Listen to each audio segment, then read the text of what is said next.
Altså at være grønlænder er også at være en del af de arktiske, eskimoiske folk, Canada, Alaska og Chukotka. Følelsen af at møde andre eskimoer, den giver sådan en meget indforstået følelse af at høre sammen, som du ikke oplever i forhold til Danmark.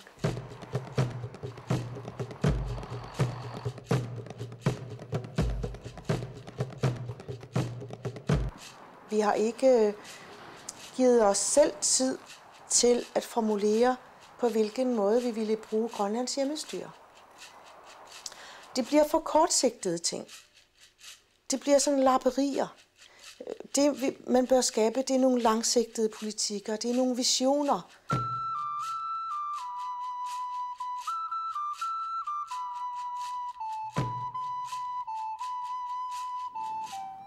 It's nearly 300 years since the Danish priest Hans Egede arrived in Greenland and colonization began. Greenland remained a Danish colony until a change to the constitution in 1953 made it part of the Kingdom of Denmark and turned Greenlanders into Danish citizens.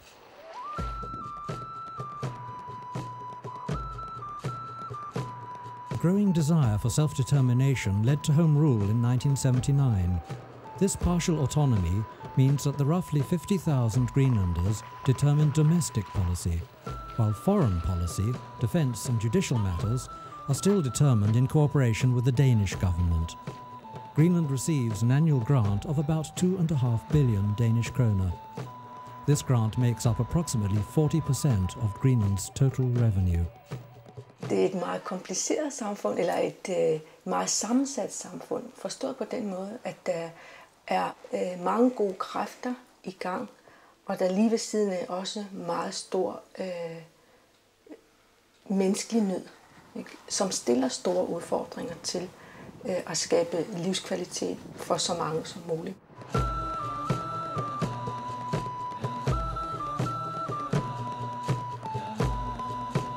Bumut is a town on the west coast of Greenland, a 16-hour voyage from Nuuk, the capital.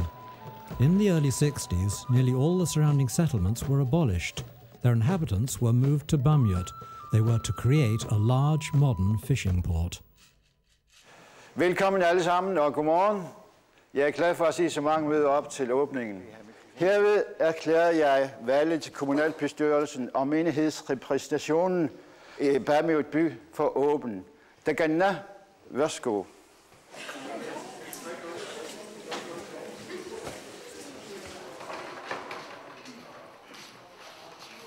Udviklingen har været utrolig hurtigt for os alle grønlændere. De sidste 30 år har virkelig været om at løbe så hurtigt som muligt. Fordi Europa har jo udviklet sig i mere end 1000 år, og Grønland må man også sige, at vi har udviklet os i løbet af 30-40 år.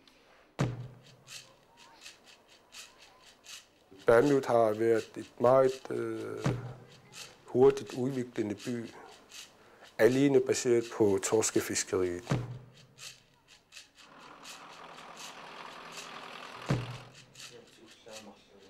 Det er også derfor, at man så svaghederne, da torsken fra den ene dag forsvandt. Sidst i 80'erne, der må man sige, at på 1 eller 2 år, der faldt hele torskebestanden i grønlandske område.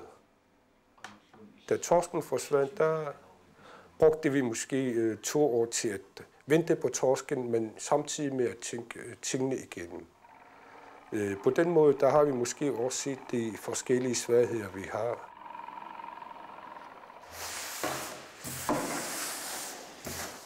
Altså, jeg var meget lykkelig i min barndom. Den er for lille. Jeg var meget, meget lykkelig, fordi betingelsen for, at jeg havde et lykkeligt barndom, var til stede. Stress, den var ubekendt. Nå, der tog man ud, når skolen var færdig med sommerferien. Der sejlede man så alle sammen. Der sejlede man så ind til fjordene. fange torsk, tørre torsken eller fisken, så skal man på rensdyr, så gik man på rensdyrjagt. Det vil sige, når man så har været på rensdyrjagt, så sejler man hjem igen. Og så starter skolen igen.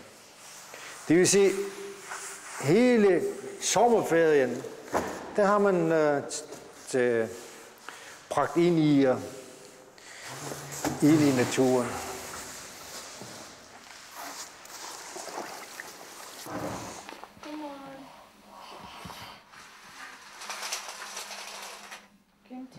Godmorgen.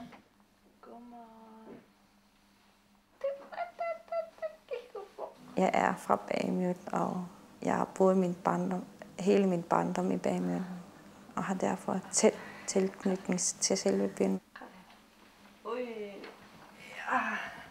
Så i 86 flyttede min mor til Nuuk, og vi flyttede sammen med hende selvfølgelig, hvor vi boede der i omkring 4 år. På den tid gik jeg på det gymnasiale uddannelse. Vi var det første, der startede, og var det første, der sluttede af, efter man startede gymnasiet her i Grønland. Siden jeg flyttede hertil tilbage i 95, i de 6 år, jeg boede der, så har jeg ikke fået en eneste veninde, som man kan snakke fortroligt sammen med. Det har været svært for mig. Måske var jeg blevet en fremmed for dem, og jeg er nok for... Ja, de er blevet tilbageholdende måske. Turde ikke at spørge, men bare hilse. Jeg ved i hvert fald, der er blevet sagt en ordsprog, som man plejer at sige. Fordi vi ikke drikker, så har vi ingen venner. Det kan nok også passe på mange måder. Jo. Vi har sådan en lille gruppe, der er veluddannede og som materielt set klarer sig utrolig godt, og også er ligesom sådan en elitegruppe i samfundet i virkeligheden. Så jeg tror, at lige nu vil jeg karakterisere vores samfund som et elitesamfund. Ikke? At der er en lille gruppe, der har det rigtig godt, og der er en stor gruppe, som er meget dårligt uddannet eller ikke uddannet, og som på den måde får et svært liv.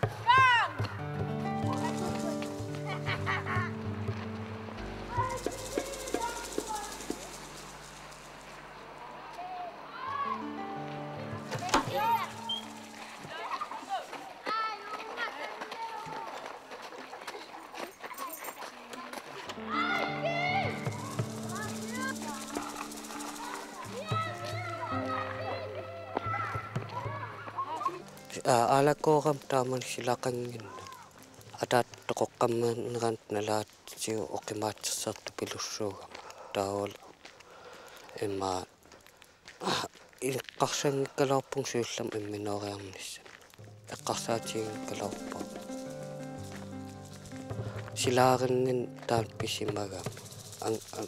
Ananang atatalqunus atta taalallu qatangitiaqqunusaqqarsimau. Taol timmiarsiimmi anillariussappat igappimmu taa emma taperiataannaallig maqalin ataas anillap toqoriataannaallu taa timmiarsim taamat oqaleriarmun aallaasimaun immin emma nallivaasuut taamaalisimanersi peqqisimisarpunga taamaalisimaninnu taol emma peqqisimangaam illeqarpummu tiqqinnissaakaimigin kalarpaama.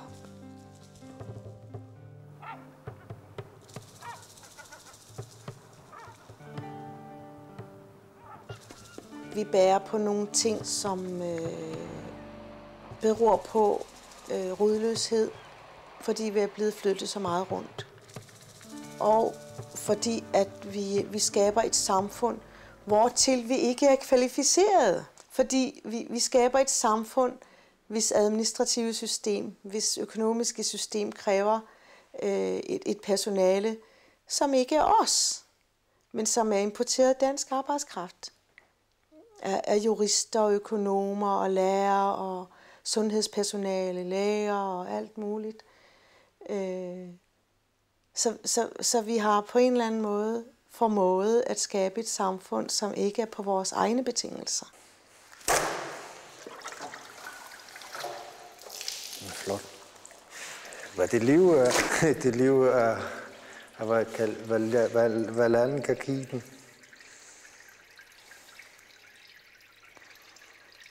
Og det, når det skal så bruge, selvfølgelig skal det jo bruge penge allerede dengang.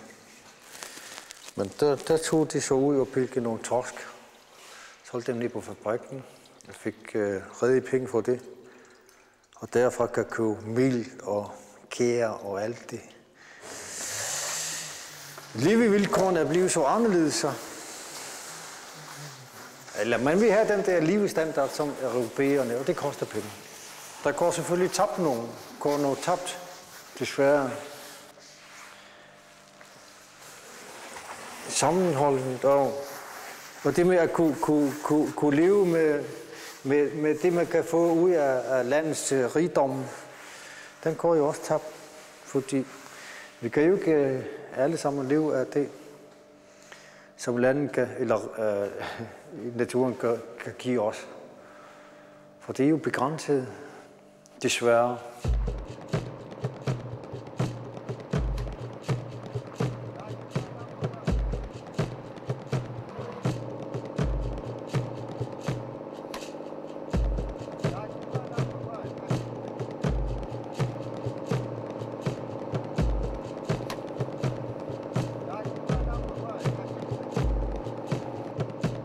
Da jeg blev borgmester, der har jeg indkaldt alle fiskerne til et samtale, hvad vi skal gøre. Så var der 2 personer, som virkelig ville arbejde hårdt for, at vi overgår til krabbefiskeri. Og så starter vi med et selskab. Hvis man rigtig fanger noget, så kan man virkelig tjene mange penge. Det kommer an på, hvor meget man fanger hver 14. dag. Måske op til næsten 20.000, hvis man har en god fangst.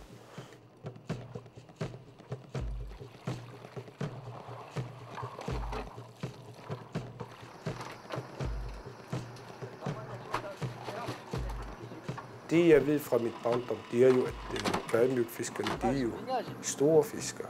Det er også derfor, at jeg hele tiden har haft tiltro til dem, når de siger, at de vil arbejde hårdt for det. Hvis det ikke lykkes, så vil det også gå ned ad bakke. Der er stadig udvandring fra byen, og folk er meget, meget utrygge. Det vil sige, vi har sagt, det er vores, lad os sige, sidste chance for at markere os.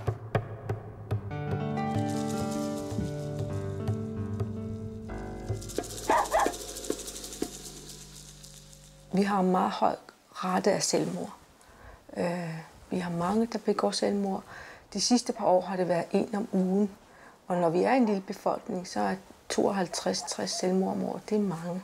Vi har vold, vold i hjemmene. Det, som man kender fra andre lande, sådan at en helt fremmed midt om natten slår en ned, det er meget sjældent. Så det er mere sådan i vennekredser og familiekredser, at vi ser volden. Så der er nogle parametre, vi kan måle på, at der er noget i vores samfund, som er galt. Altså meget overordnet kan man sige, at vi også er en nation med en meget lille selvfølelse. Fordi den er trådt meget på undervejs. Vi har mistet meget af os selv i den her samfundsudvikling.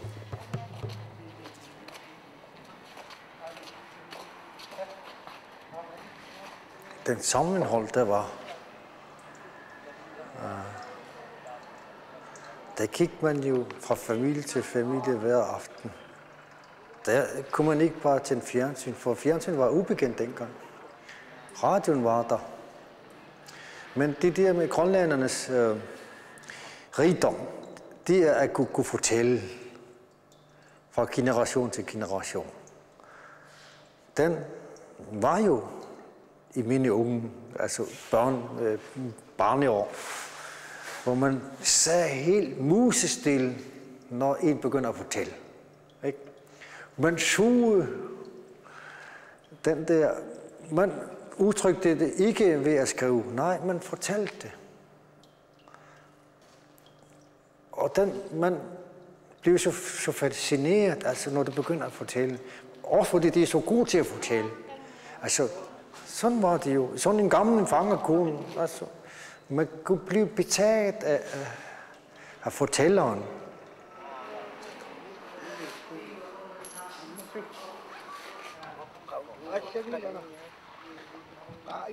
Jeg ville have ønsket, at det grønlandske hjemmestyre ved indførelsen havde skabt sine egne love, sine egne lovgivninger på det grønlandske sprog. Okay, vi kunne have spurgt nogle jurister til råds om, hvordan kan vi skabe nogle love, der vedkommer manden på gaden, der vedkommer de unge, der kan følges af folk i stedet for af jurister. I dag skaber vi lovgivning, der er skabt af jurister, som bliver oversat til grønlandsk, og som kun kan fortolkes af andre jurister.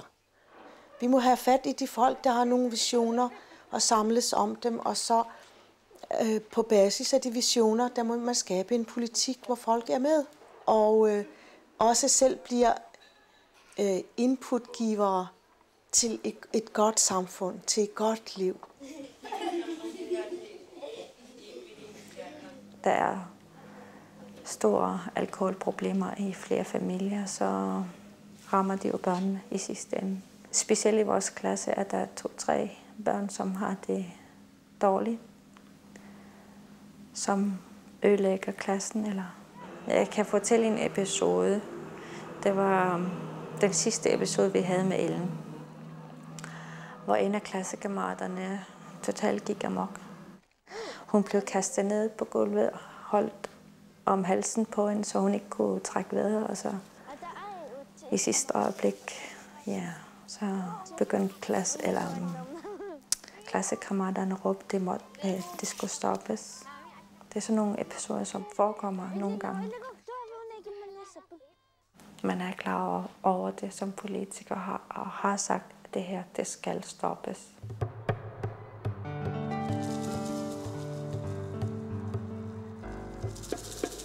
Jeg ser da helt klart, vores meget høje alkoholforbrug og de måder, vi drikker på med vold og mange ukvemsord, som et resultat af, at den enkelte ikke har fået plads i den der samfundsudvikling, ikke har fået værdi undervejs.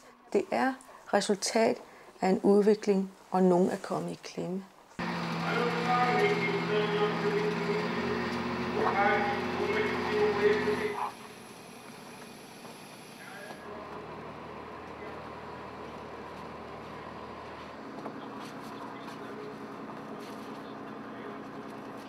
Man har ellers sagt, at der skulle ikke være så mange krabber omkring Bamut, men der er blevet fisket en hel del indtil videre.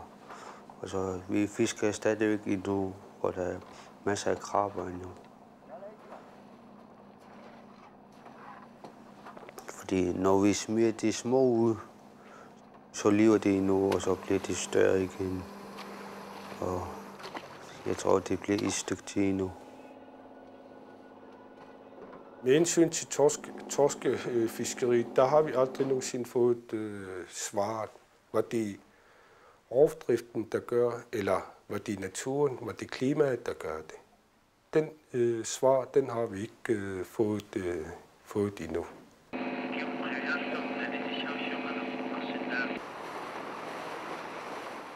Det er også derfor, at det er utrolig vigtigt, at fiskerne og fangerne, og så biologer og videnskabsmænd, de samarbejder med hinanden. Fordi det er alles interesse at bevare et bestand.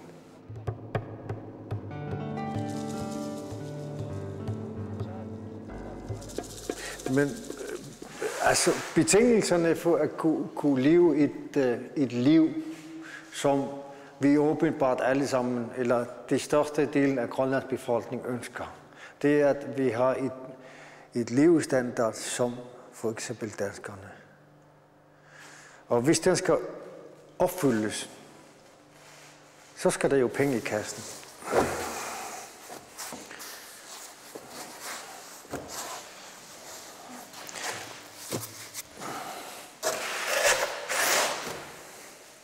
Det er nok også derfor, at det der med familie, den gode families sammenhold, at den kommer i næste række.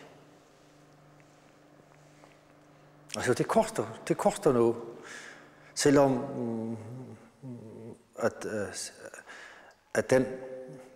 at man ikke bliver lykkeligere ud af det.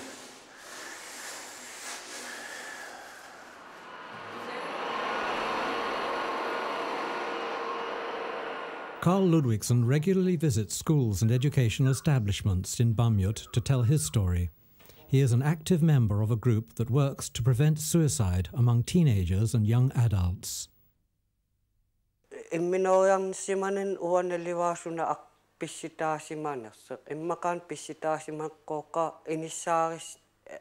inissaarissimana.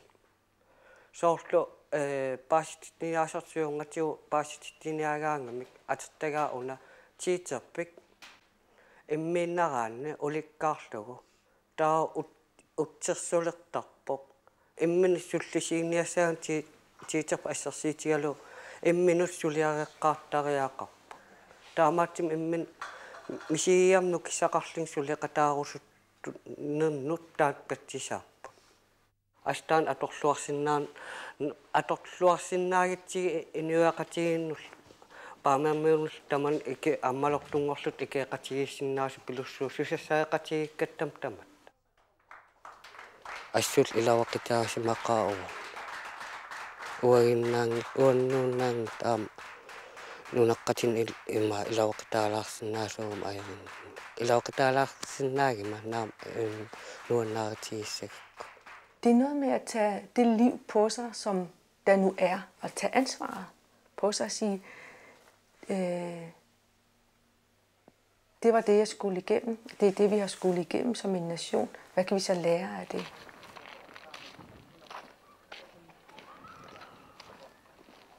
Når vi nu kender den her fællesskabsfølelse, og hvilken styrke og kraft, der ligger i at gøre ting sammen, inden den bliver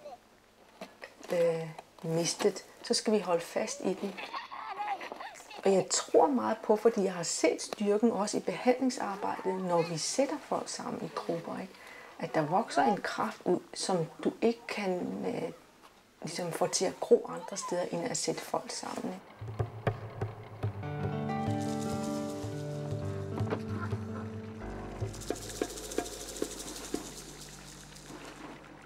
Man siger, at man skal begå kun den ene fejl. Det vil vi også prøve i hvert fald. Der er kun gået halvandet år, hvor vi har brugt tiden til krabfiskeri. Det næste mål, det er jo, at vi er nødt til at tage den næste step så hurtigt som muligt. Den mulighed, der jeg kan se i øjeblikket, det er rejefiskeri. Selvom det er utrolig hårdt at komme ind i rejefiskeriet i Grønland. Men det kan ikke være rigtigt, at det er kun de store selskaber, Royal Grønland, Polar Seafood og andre, der ejer rejerne i Grønland. Det kan ikke passe. Vi vil have en del af kagen i hvert fald med hensyn til rejer. Det er den opgave, som vi har diskuteret løbende sammen med fiskerne. Hvis vi ikke gør det, så vil vi også risikere, at man i løbet af et par år, hvis krabbebestanden går ned ad bakke, så vil vi også havne i den samme situation, vi har havnet i med hensyn til torskefiskeriet. Det vil vi i hvert fald ikke risikere. Så vil vi blive, lad os sige, dobbelt ramt. Så er det næsten ikke til at bære. Jeg føler, at grønlænderne står med et ben her og et andet ben der. Fordi at man skal ligesom beslutte sig til, hvad er det, man vil med sin grønlandskhed. Hvad vil man med hvilken økonomisk basis vil man gerne skabe for det her samfund og dens fremtid. Vi vil gerne overleve kulturelt og sprogmæssigt. Og hvordan gør vi det? De modeller, man har sådan stræbt efter, det har været de nordiske. Ikke? Det vil sige, i stedet for ligesom at spørge sig selv, hvad er det her for et land, og hvad er det for nogle ressourcer, vi har, og hvis vi skal udnytte dem og være et selvbærende samfund, hvad er det så for nogle kvalifikationer, vi skal have. Ikke? Den vej rundt er man jo ikke gået, man har arvet et system og ligesom troet meget blindt på, at det var det rigtige. Det har kostet dyrt, det har det.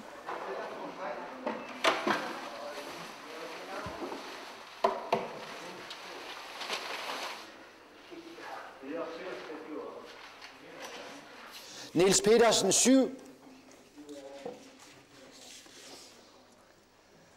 Ole Petersen 25.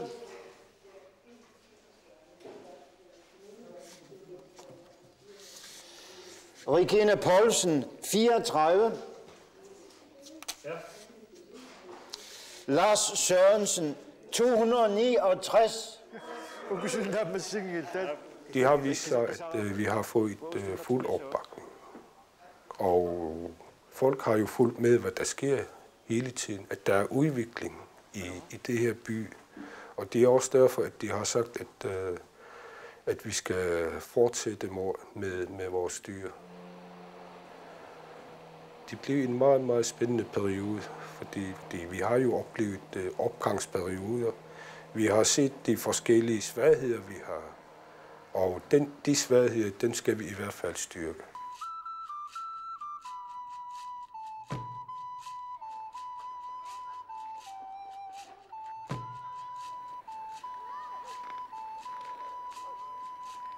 Vi er jo en nation og et folk, og så har historien gjort, at der blev en masse bånd til Danmark på den ene og den anden måde. Vi skal løsrive os fra de bånd, fordi vi skal ikke være sådan en lille søster til Danmark, fordi det er vi ikke. Vi har vores sprog, og vi har en historie, som betyder, at vi er et selvstændigt folk.